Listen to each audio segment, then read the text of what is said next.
Empezamos. Buenas tardes a todos. Good afternoon, ladies and gentlemen. My name is Bruno Perez, and I'm here to make a presentation on computing forensics.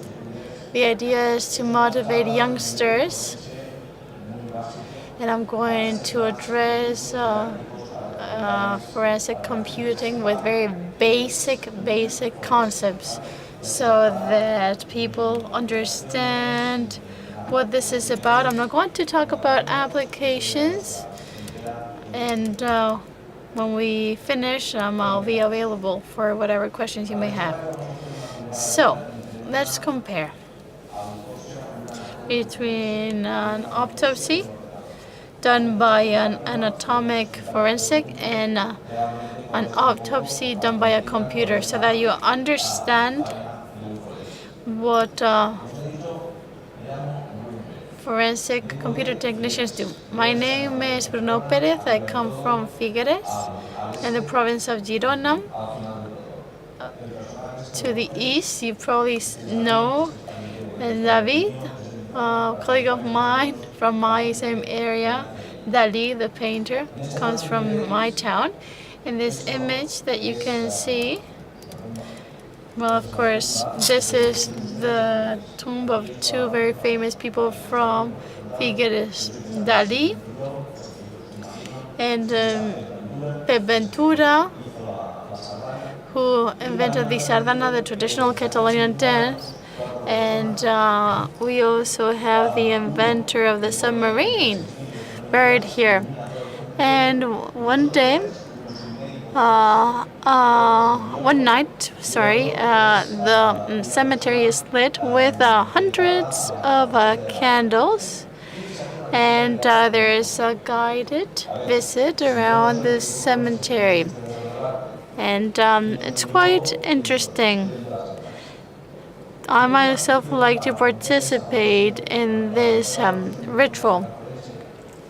I'm going to talk about computing forensics, and I love to light up things with candles.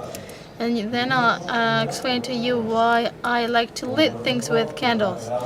For example, the cathedral in Burgos with exactly 15,000 candles. Do you lit candles at home? Yes? No? Is there something that you like? 15,000 candles? Don't you have questions when talking about 15,000 candles? How do you lit them? I don't only lit monuments, I also make drawings in the ground.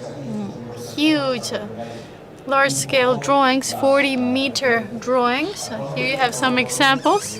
I have received the Guinness record for lighting of candles. I received it in December after having lit 82,000 candles. And do you know how these candles are placed? Well, one by one. Do you know how we lit them? One by one as well. And how we turn them off? We blow them off one by one. And how do we collect them? Well, with terrible back pain, as you can imagine, one by one. Why am I talking about candles? Well, because it's very important to talk about humility. A candle in the middle of a town serves no purpose, doesn't light much. But when you've got clear ideas and you know what you have to do, the group of candles can help you do amazing recreations. When you're going to do a forensic autopsy of a set of files, how many files are you going to work with or find? 200,000, 1 million, 2 million? Do you know how you're going to analyze them one by one? Yes? No, we're IT technicians. We have the tools we need not to do so, and that's the difference. But it's very important that we understand that files, even the smallest files, can provide us with the most important evidence.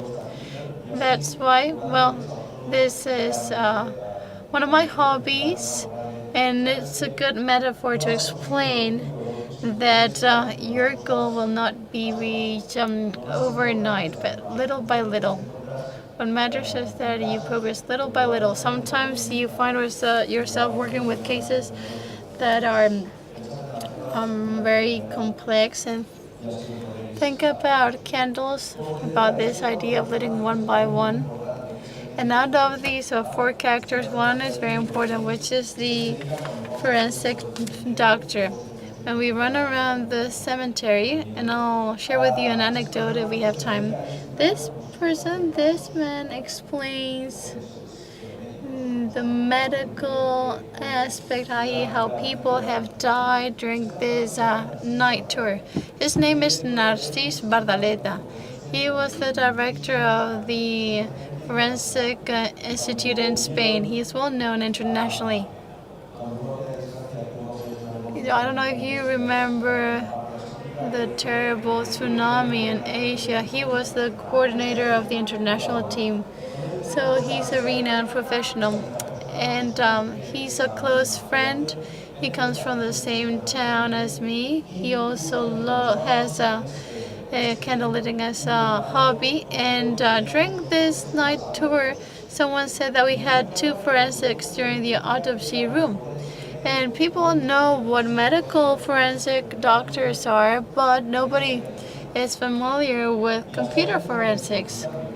And my friend was even surprised by what I was doing. And I asked him a favor. You as a forensic doctor, would you do an autopsy please to a computer?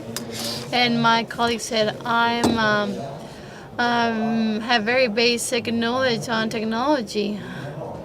Green is the turn on button and red the turn off. And I told him, no, don't worry. We're going to use the protocol of autopsy, of medical autopsy.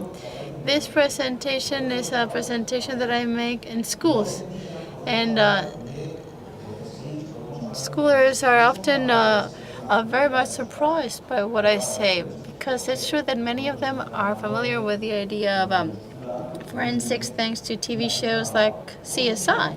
20 years ago, this was different because, these TV shows didn't exist. But now, thanks to CSI, for example, kids are familiar with these terms, with these concepts. And let me tell you what we did, my friend and I. We met one day with a group of students, and I gave my colleague a computer, which is the one you can see here. And this laptop, by the way, is a laptop that I found in a container, garbage container. I don't know if you've ever found garbage containers. If you want to exercise your computer forensics skills, you can go to a garbage container and start tinkering with it. And you'll probably be amazed by the amount of data you can extract. People are very unaware about the need to protect data. We talk about data protection, but if you go to whatever market or second-hand market, you will be able to purchase equipment with personal data. As a computer forensics, I see that it's quite common for employees that are made public to contact you, or an expert like myself, to be able to recover data from a laptop or from a smartphone. Sometimes companies contact computer forensics experts for data recovery, because perhaps the employee has taken with him a smartphone. And when you recover data, you're recovering also backups from iCloud, also pictures, personal pictures. And people need to understand that when they leave their workplace, if they're fired or whatever, they need to request a certificate for data destruction. Anti-forensic services. We have forensic services, but we also have anti-forensic services. And So when you return your mobile device or your laptop to the company with this certificate, then they're not going to retrieve your personal data. And in city councils, this is also an issue. And there will soon be political changes, and it's amazing how the newly appointed regional ministers receive from the IT technicians and city councils a laptop and a smartphone with personal data from the previous person. And the problem for the forensic computing expert is that, well, of course, he will have to detect whether there's data already contained. So this is, as I was saying, a laptop that I found in a garbage container, and I told my medical colleague, let's do an autopsy. So I put it on the table and I said, let's begin. And he said, I don't know where I should start. And I told him, well, imagine this is a corpse, a dead body. What would be the first thing you do? What's the first thing you need to do with a corpse? Do you know? No? First thing you need to do? And students are really fun. Well, I take a look at the ear, I take a look at what's inside. No, what you have to do is first protect yourself. Protect yourself. Why? Because by protecting yourself, you're protecting the evidence. And he told me the first thing I need to do is to protect myself, to put on my gloves, also my lab coat, my head, my mask. And I said, just like myself, he was startled, he was surprised. I always use gloves when I need to manipulate keyboards that are not my keyboard. I always wear gloves for a reason. You know that keyboards have more bacteria than a toilet seat. And if you turn one round and shake it, yeah, you probably see that there's a bunch of dirt there.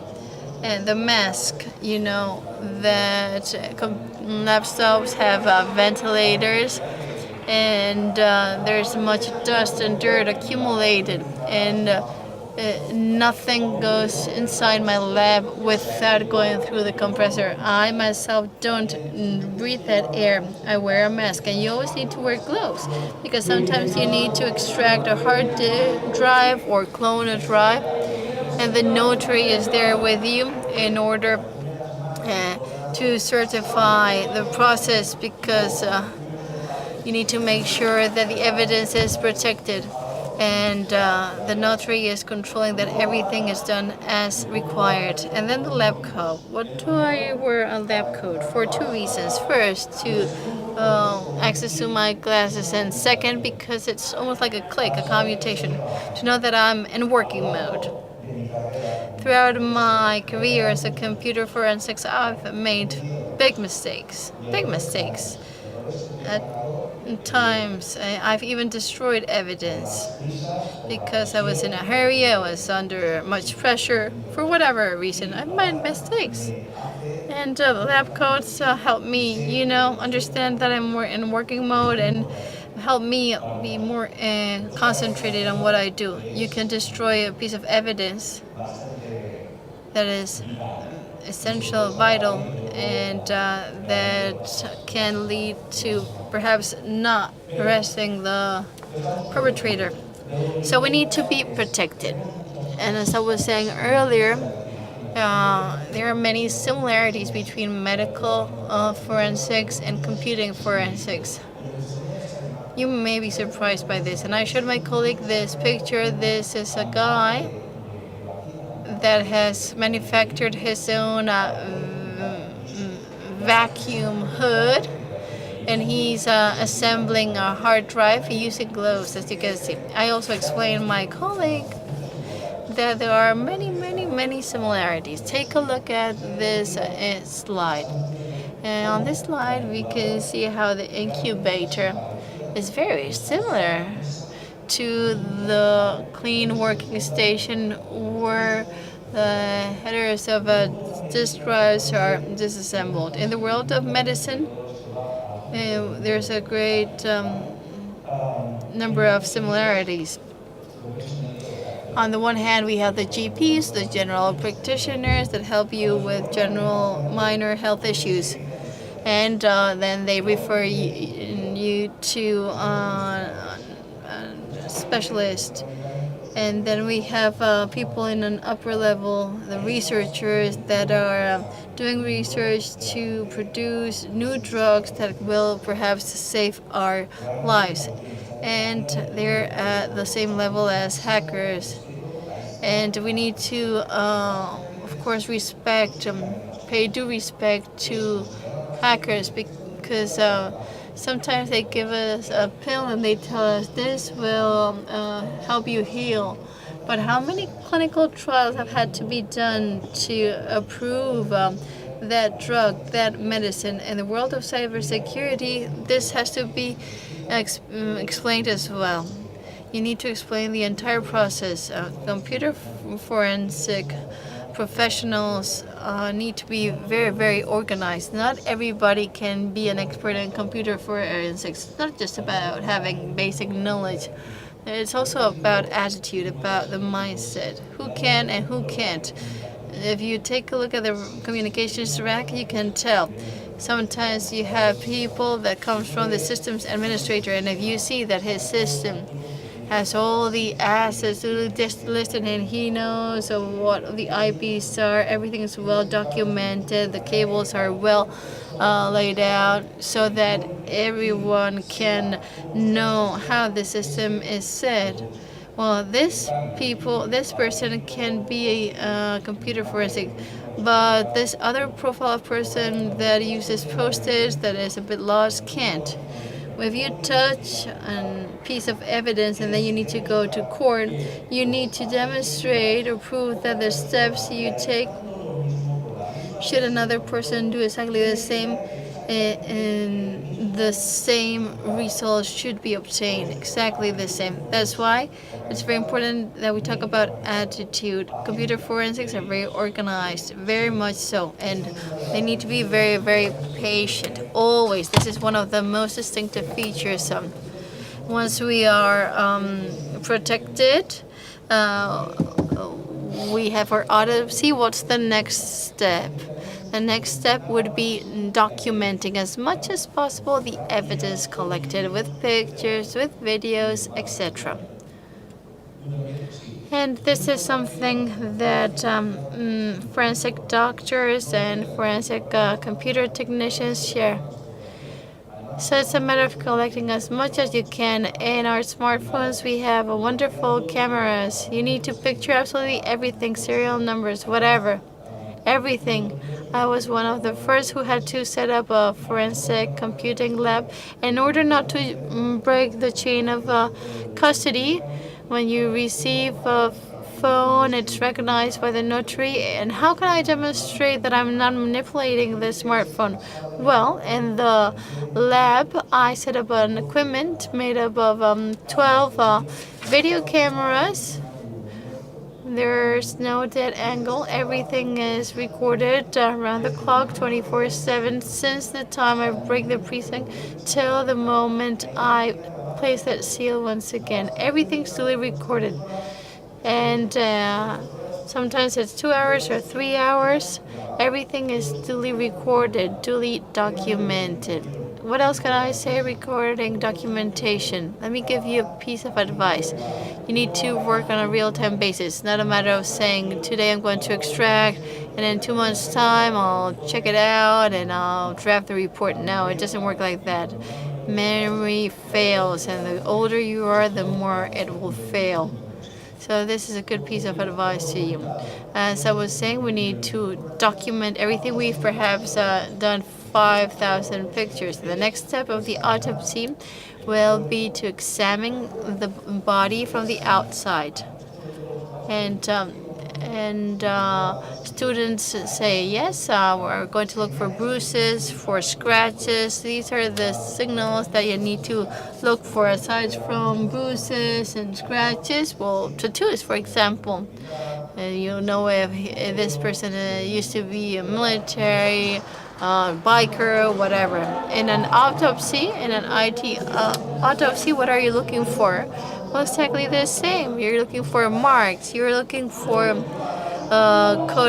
barcodes, email numbers, serial numbers. In this laptop that I showed in the picture, this unwary person that bended had in the lower part the Wi-Fi code, the key or the password, and the name of the Wi-Fi. You know that with this information, we're able to, get a bit closer to accessing that data.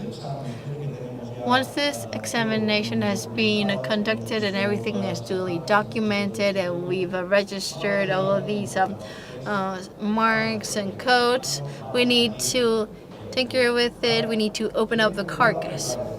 And he was telling me that the first thing you need to do is to prepare your tools, your instruments, and that's what we do as well.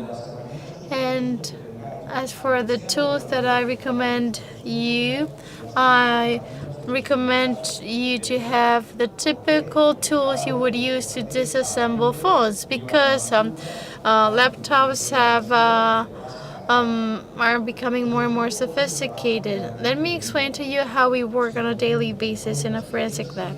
If, for example, you need to extract a disk drive to clone it in front of a notary, what you will never ever do is go there with a laptop and try to open it during 4 hours and then extract the drive and clone it. No, that's not how it's done. What are the best practices? Well, basically, you get this laptop, you analyze it well, you observe it, and you do your tests at home in your office so that when you have to go do this in front of a notary, you can be effective and do this in an agile manner. We, as computer forensics, how do we collect evidence? We're not law enforcement agencies. Those of us that are independent forensic computer technicians don't see is the evidence. The evidence is given to us. It's given to us by the customer, by the interested party. Steps that you need to follow. Step number 1. Whenever you speak with the customer, hi, how are you? Before he explains anything, you need to ask him for the name, surname, address, and the first thing you do is fill up a confidentiality or non-disclosure agreement so that everything that this person explains to you is duly protected and covered. This gives great, inspires trust in the customer. And then little by little, you need to prepare your budget considering the background. My customer is explaining to me this or that. What do I advise him or her to do? And this is worth X money. You prepare your quote, your budget. And if the customer accepts the quote, well, he will have to pay 50% in advance. So 50% money up front before I start working. And that person then accepts the operation. What's most important is that you need to have the consent documents or authorization documents, because this person is demonstrating that it is his document or his equipment, and is giving you the power to access his social media, his piece of equipment. If you don't have his or her consent, if you don't have his or her authorization, you won't be able to touch absolutely anything. Otherwise, you can be in deep trouble. I remember that I was working once in a case with dead people, and that was quite a number of years ago, and people passed away, and Facebook profiles were like there up in the air, looming on the horizon. And what we see is that there are car accidents every day, and maybe the person that passed away in a car accident has info that is very important for a company. That happened to me once. I remember this widow who asked me please to meet one day. She was going to bring me her late husband's computer so that I would extract data. So we met, and she gave me a laptop. I had to extract all the documents, and the laptop belonged to her husband, a very renowned lawyer in Barcelona, and this lady suspected that he was unloyal to her. Let's imagine that I extract everything, I give it to her. I probably wouldn't be here today. I would have had great trouble. So, true. Sometimes we work, in a very difficult position. And we in Catalonia are used to living near the border. And sometimes you have the feeling that you have one foot in France, another one in Spain.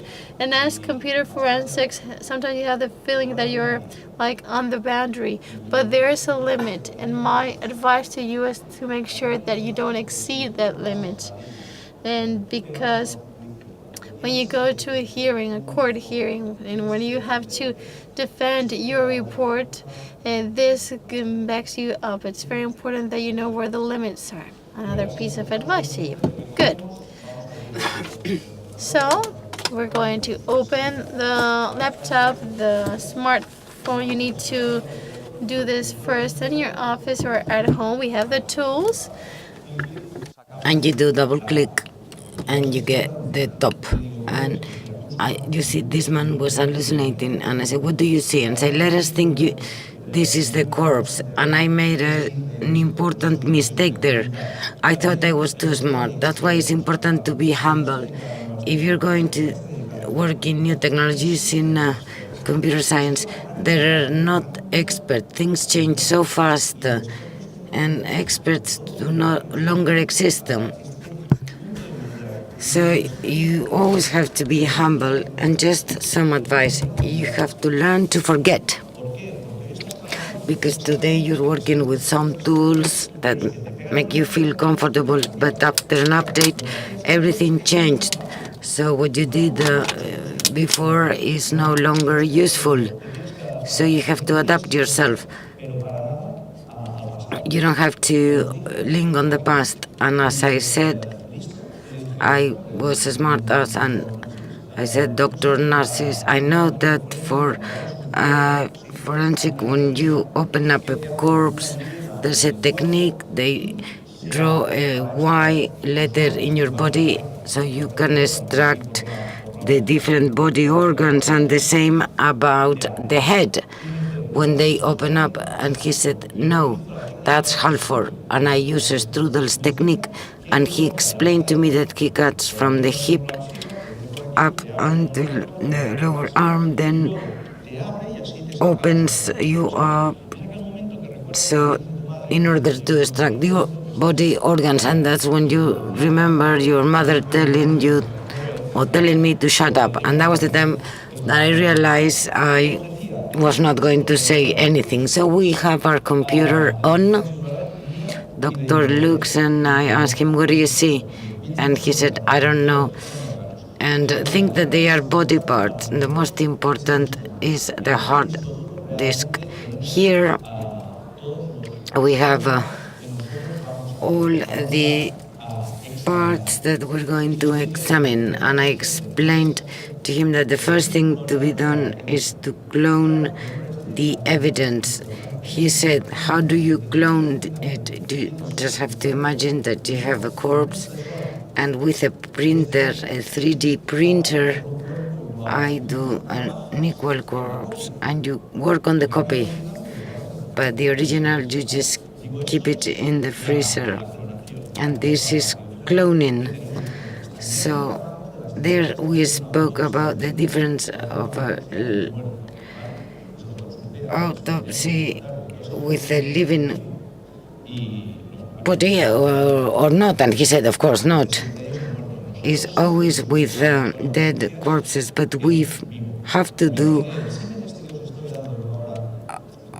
this examination with real or living computers. But you have to think that maybe we have to carry out an autopsy or data extraction of a CPD. When you get into a CPD, how do you do it? How do you manage? Well, is as is you get into a whale and you start extracting things. We have this clone hard disk, hard drive, and you are going to extract things. And I gave him the following similarities of the body parts we're going to get. We can examine the hearing of the here. You can get much information. What are the ears? The ears in this case can be, and as you know, we have some commands that are the connected Wi-Fi's through public or semi-public networks. You can geolocalize those Wi-Fi networks, so the evidence is geolocalizing a person. Of this, I will now speak about a real case. It was a disabled person with hearing impairment, and he couldn't communicate with his daughter. The father was sending emails and WhatsApps via Skype. They spoke with sign language, and he presented this evidence to prove that in fact he had a fluid communication with her daughter. Sometimes we speak about technological crimes, and there seem to be just a few, those that are in the law, but forensic might participate whenever there is a device. No matter what, here we're speaking about custody. Obviously, we could prove that all those emails were the case and that there was communication and it was good.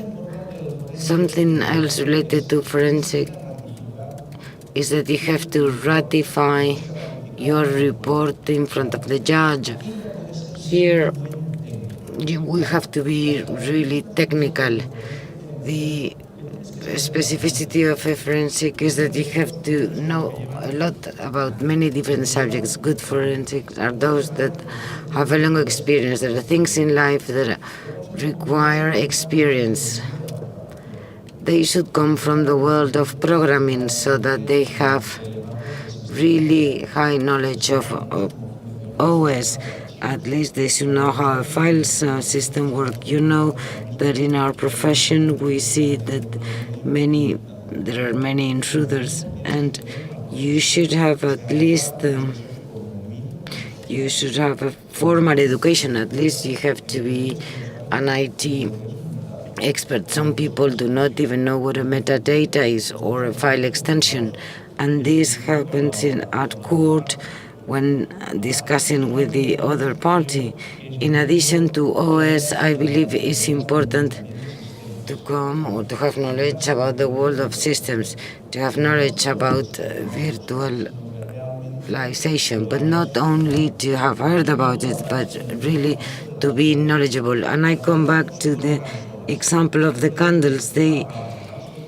I told you about the process. You end up with back pain, and this is not an easy profession. It's as technology. Technology is not easy. Technology has to be a study. You have to learn it. You have to devote hours. Nobody gives anything for granted. With the candles, we can speak about other similar. There is not such a thing as a red button that you can press and lit the candles. Don't you think that with autopsy just gives you a report, and the report you give it to the judge, but if you cannot defend it, it would not be worth it. So you have to work yourself on many things, and this is the attitude of a good forensic. At court, it's important to be able to defend your report. Here is with everything at stake. You can have a terrific report with 5 emails. It usually needs 50 to 60 pages long. This is an expert report of only 5 emails. The judge is not going to read everything but the conclusions, and it's you in the courtroom where you can have an impact on the judge ruling. So start learning to speak in public. You should be able to communicate, otherwise you will have a problem. What about the rest of the body? While we continue with this metaphor, especially for the young, of the things that we can do in a computing autopsy is to have a relation of all the USBs that were plugged into this device. If we speak about the dead person, the scraping, when CSI look at the nails to see whether they have sand and the used USB and is important. I remember about a case. This is a partner of a company that gets really cross, wants to leave, and ask the IT expert about the server functioning. Explain him that it has a hard disk, a second hard disk in mirroring in a constant image that also has all the information, all the backup.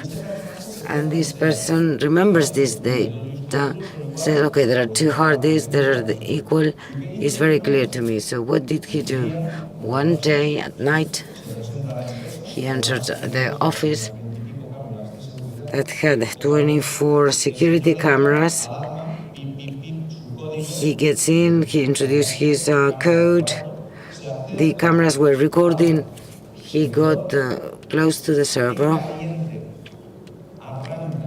It just gets hold of the hard disk, but unluckily the IT expert days before had just installed a 3rd hard disk with a few things, but he went into the wrong hard disk, but so that they didn't realize, he goes to a computer, gets the hard disk out, fix it in the bay and give it back to the server. So then you have to do an expert's report when you have to prove in a timeline how this person entered into the office, how the video camera are recording, how the images are real, are not manipulated, and then the OS shows that it has been moved, it has an incident, and it's been plugged, another device is being plugged in. So from here we can get a great deal of information. Something else that is important when we carry out an autopsy, if we see the body, one of the most important parts is the stomach, what the dead person had eaten, and we have some commands, the hashtag activity that speaks about the latest executions, execute or files, etc. And when you open up a stomach, you see some disgusting things. When you are a forensic ICT expert, you will also see some disgusting things, and you should be ready. Whenever I finish a presentation or a speech, I always have somebody that says, I want to get into somebody's PC because my girlfriend, this or that.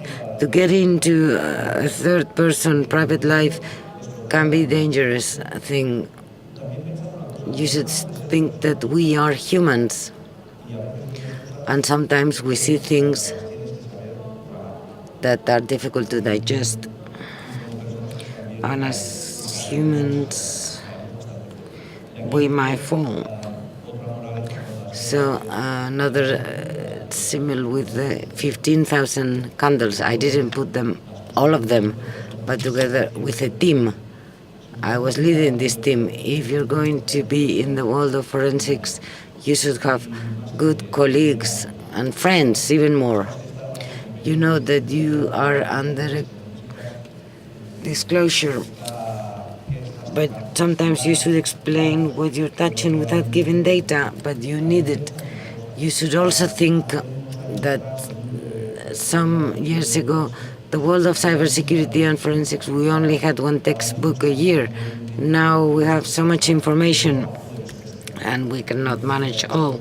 And you need groups and teams and peers so they filter part of the information. So I want you to know that sometimes you have to deal with things and you should be ready and you should use your own resources to get out of those dark things. I use candles, as you say, of the good or positive things we can see is to know what a person had seen. I find this in labor relations cases. The majority of autopsies or the work you do may not end up in court. They end up just being a report. Maybe the manager of the company contacts you and say, I want to know what this employee is doing. And be aware of this. You need consent.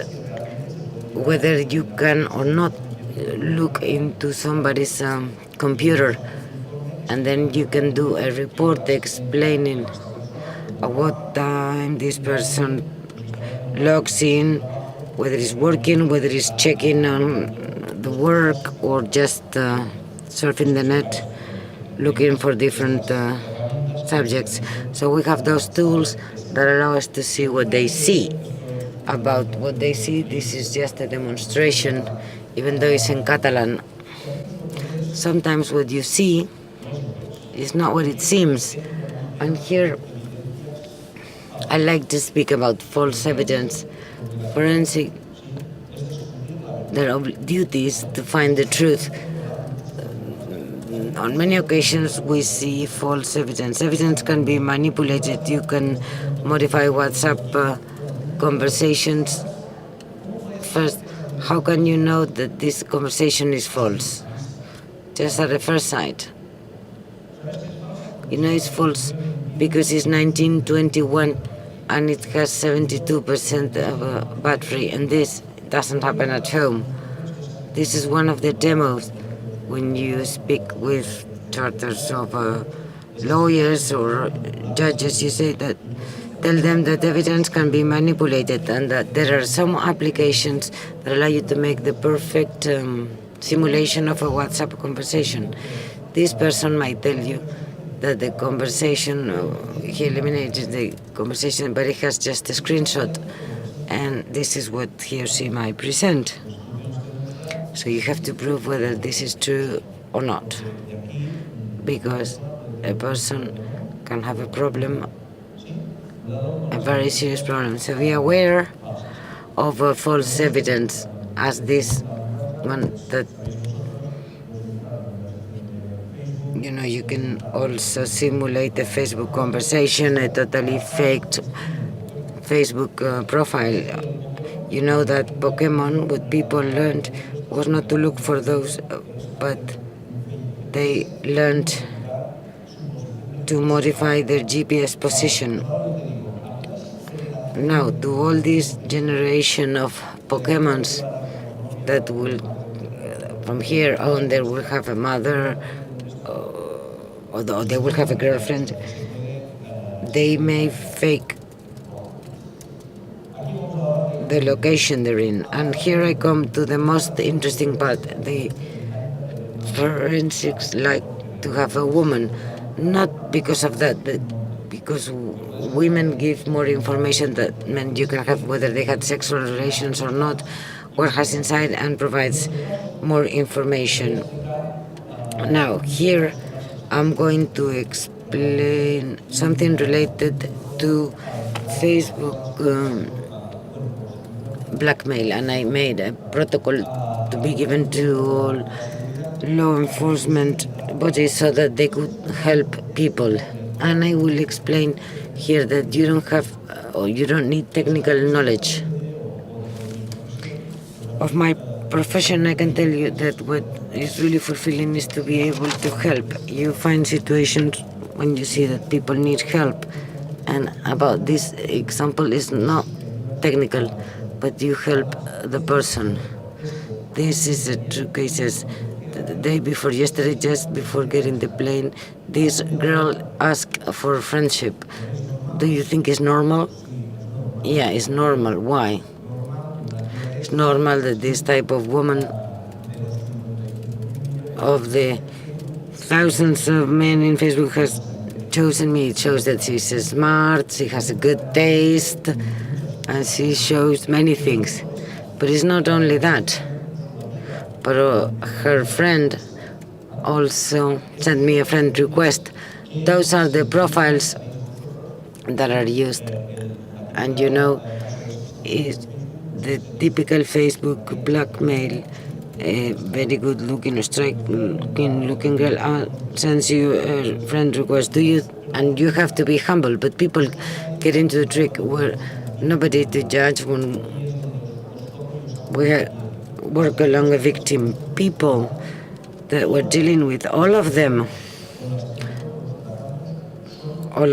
are victims. Are victims that are suffering for either psychological harassment, they've been stolen, they had a loss, and you have to deal with them. This is something that you should get ready. You might be a very good technician, but if you don't have empathy, you should work on this. That was this Facebook striking woman sends you a friend request and sending information about where she comes from, that she was living close to your village, and because she had been chatting for 2 days, and then the question is, do you like sex? This type of woman asks you, do you like sex? What are you going to say? Of course, I'm like more poetry, theater, and those things, but we can speak about sex. Let us talk about sex. I have a webcam. I like cyber sex, and I Google all about cyber sex. Okay, I know how it works. And automatically, you switch on a video where this woman is just doing a striptease. And when this video is over, say, oh, the microphone is not working today, but I will be typing the conversation, and it's in playback. And when you've seen everything and you're getting hot, and they say, now it's your turn. Show me your neck. Show me the body, little by little. And some people just don't go for it. What happens when things are really high? She says, I'm going to show you an erotic video, and you say, yes.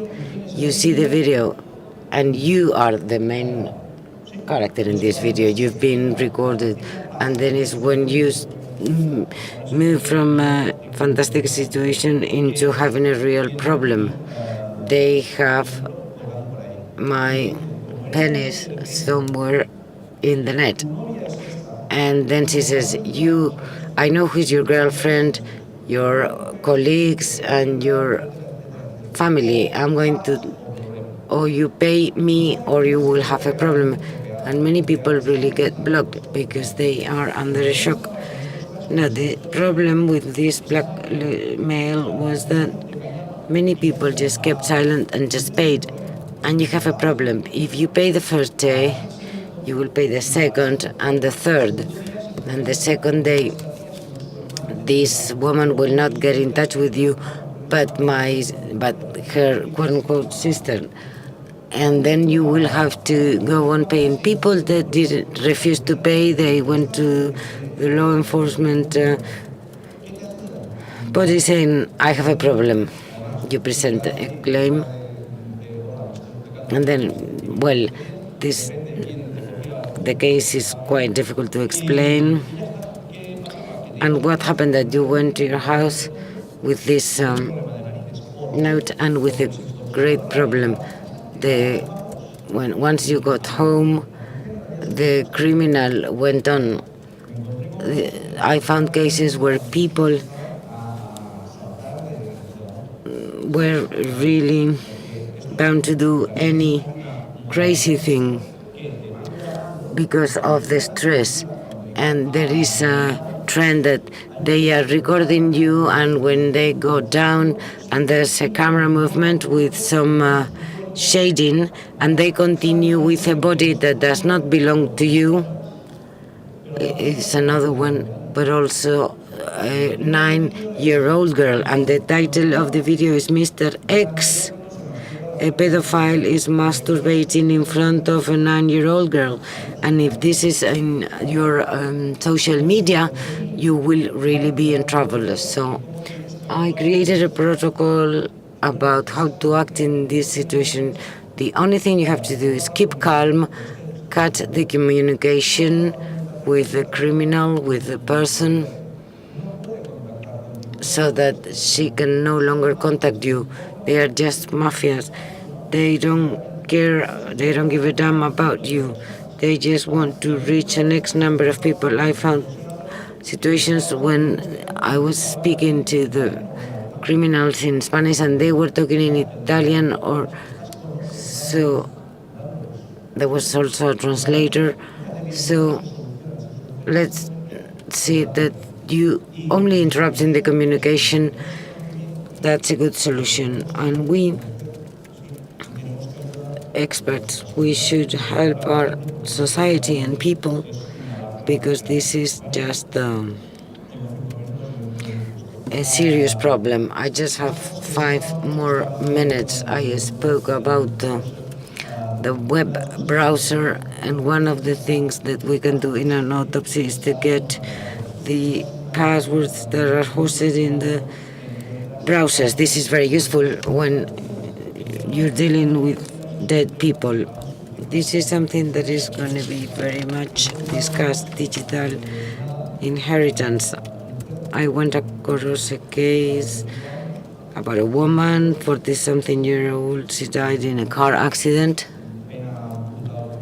It was dramatic for her family. Her husband picks up the phone and the social media and gets into the social media, and she finds out about the life of this person. This person gets really gross, and using the profile of the woman that had passed away, starts trying to blackmail. In the past, there was not a registry of what we did, but now it is the case, and I can give you many other examples.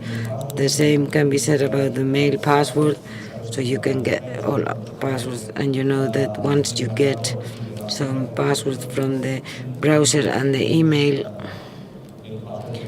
you know that almost everybody uses the same password for everything. Do you think that forensics use those for simple tools? Well, no. In fact, we use tools. We use the right type of tools. It's important for people to know that not only the bad guys can do and get on their way, but there are people like us that are looking for this evidence, and that they are not impune. People might think that anonymity and impunity go hand by hand. There is no such a thing as anonymity or impunity in the net. That's why we are here. I could speak about many other things about profiles, but I rather give you 5 minutes so that you can ask me questions. Any questions? Please use the microphone. Ya que te dan el micrófono, si no, no escuchamos nada. Una pregunta, una cuestión. I have a question. In the court level, to be a computer expert, do you need any certification? How can you prove? You can say that you are an IT expert and you have to make a report and the judge might take it into account just like this, or do you have any type of certification? In the slide about profiles, my advice is when you go and train on cybersecurity, be aware of where you are trained. There are many different courses and seminars and associations of experts that have a rather bombastic name, but in fact they are nothing. Formal education and about the experts, we'll try to have an official association, because now degrees are very easily given. So you find at courts people without the necessary level. You can be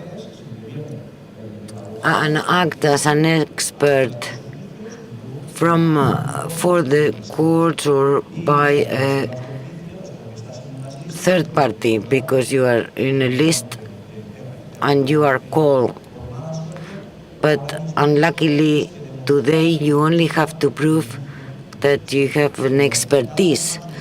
More and more judges are starting to request what is the real education. You have formal education. If you like the world of forensics and research, don't be always a freelance. There are law enforcement agencies, and this is a very good possibility. If I was younger, in fact, I would go on this direction. Thank you for your presentation, very interesting presentation, but I'd like to make a comment. I am from the School of Computing Engineers in Cantabria. We pass a list to the courts, either to be public ones. Anybody can ask for an expert. We pass the list around, and you need to be a member of the association. You should have an engineering degree and at least have attended courses on computing expert report. And to conclude, I'd like to stay after everything that happened with this autopsy, and it was a very interesting session. It was really fun. And Dr. Narcis Bardelet said something that stayed with me. You can be more damaging with a computer, an IT device, than with a gun. With a gun you can threaten or you can kill. But how much damage can you get with a computer? I spoke about the victims. They might also need people to support them. You can imagine about all those new professions that are being now created thanks to cybersecurity. And that's all I wanted to say. I'm available to you. Here you have my email address. If you want to have this presentation, to use it at your school or where you live, you are welcome. Thank you.